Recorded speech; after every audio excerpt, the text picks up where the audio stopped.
Track 21. Unit 5. Listening 1. Globalization in History. Good afternoon, everyone. Let me start today's lecture with a question. When you think of traditional Italian cuisine, what comes to mind? Eric? That's easy. Pasta with tomato sauce. Great. So... And, excuse me. It's okay. Go ahead, Mike. Thanks. There's also coffee. Really good Italian espresso. Great. Coffee and tomatoes are key parts of Italian cuisine. But do you know where these things are from originally?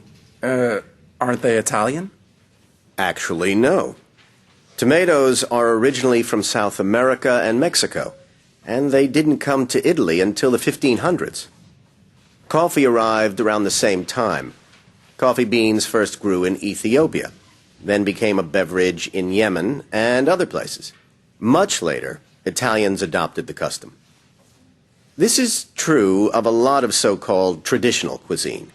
We know the English love their tea and sugar, but tea is originally from China, and sugar is from the Middle East.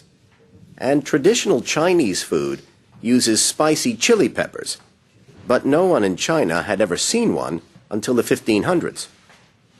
What made all of this possible was international trade. So today I want to talk about two major trade networks from history, the Silk Road and the Columbian Exchange. Then we'll discuss today's system. One of the first significant trade networks was the Silk Road. This started more than 2,000 years ago. It was actually several different routes between China and Europe, passing through the Middle East. Most were land routes, but some were sea routes. A lot of goods were traded along the Silk Road. European countries imported silk from China, along with porcelain. At that time, only China had the technology to make these goods. For thousands of years, silk and porcelain were China's most important exports. People also traded black pepper and ivory from India, gold from Europe, and more. The Middle East was at the very center of the Silk Road and in many ways controlled it. Merchants in that part of the world gained huge profits and political power from the trade network. The second network is the Columbian Exchange.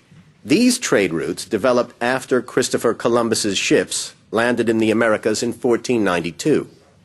Now, unlike the Silk Road, the Columbian Exchange was a truly global trade network.